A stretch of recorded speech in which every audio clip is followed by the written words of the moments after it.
আসসালামু আলাইকুম। আজকে তৈরি করে দেখাবো খুবই মজার বাঙ্গির জুস। এখন বাঙ্গির মৌসুম, বাজারে ভরপুর গ্রীষ্মের এই ফল। তবে রসালো ফলটি মিষ্টি কম হওয়ায় অনেকে খেতে আগ্রহ দেখায় না। আগেরকার দিনে বৈশাখে ও গ্রীষ্মে বাঙ্গির অনেক গুরুত্ব ছিল। তবে যুগ পরিবর্তনের সাথে সাথে বর্তমান প্রজন্ম ফলটিকে অনেক অবহেলার চোখে দেখে। কেউ খেতে চায় না, কিন্তু পুষ্টিগুণে বাঙ্গির জুড়ি নেই। অনেক নামি দামি ফলের চাইতে বাঙ্গির পুষ্টিগুণ খুব বেশি, তাই বাঙ্গিকে আর অবহেলা নয়। বাঙ্গি দিয়ে তৈরি জুস খেতে কিন্তু অসাধারণ লাগে। বাঙ্গি খাওয়ার সবচেয়ে মজাদার প্রসেস জুস বানিয়ে খাওয়া। তৈরিও অনেক সহজ। চলুন দেখিয়ে দিই।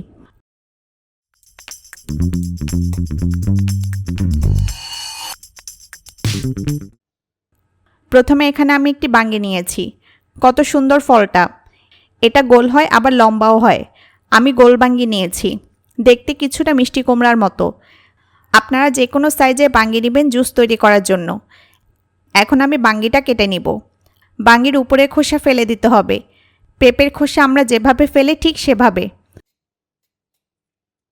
খোসাটা ফেলে ছোট ছোট টুকরা করে কেটে নিব, এতে ব্লেন্ড করতে সুবিধা হবে।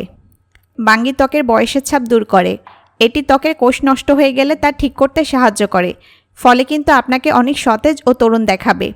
বাঙ্গি মস্তিষ্কে অক্সিজেন প্রবাহে সহায়তা করে এবং শরীরের অবসাদ ভাব দূর করে।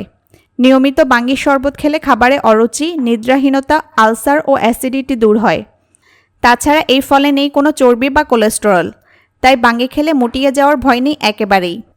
তো আমি বাঙ্গি ছোট ছোট টুকরা করে কেটে নিয়েছি। এখন টুকরাগুলো একটা ব্লেন্ডারের জগে নিয়ে নিচ্ছি। এরপর আমি দিব চিনি। আমি লাল চিনিটা দিচ্ছি, এটা স্বাস্থ্যকর। আর বাঙ্গির জুস তৈরিতে অন্যান্য জুসের চাইতে একটু বেশি চিনি দিতে হবে। আমি আমার পছন্দ মতো চিনি দিয়ে দিলাম। এরপর দিচ্ছি বিট লবণ।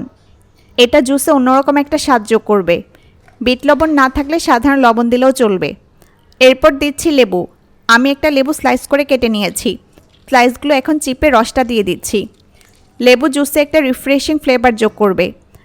আর আমি কিন্তু কোনো উপকরণের পরিমাণ বলছি না। উপকরণগুলো আপনারা আপনাদের পছন্দ মতো ও প্রয়োজন মতো দিবেন। আমি যে উপকরণগুলো ব্যবহার করছি তা দিয়ে 3 গ্লাস রিফ্রেশিং বাঙ্গির জুস তৈরি করা যাবে। সব শেষে দিচ্ছি ঠান্ডা পানি। জুসটা কতটা ঘন বা পাতলা করতে চান তার উপর নির্ভর করে পানি দিবেন। এখন ঢাকনা লাগিয়ে সব কিছু খুব ভালো করে ব্লেন্ড করে নেব।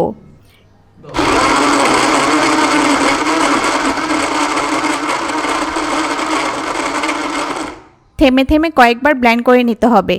বাঙ্গি কিন্তু খুব সহজেই ব্লেন্ড হয়ে যায়। আমি থেমে থেমে ভালোভাবে ব্লেন্ড করে নিয়েছি।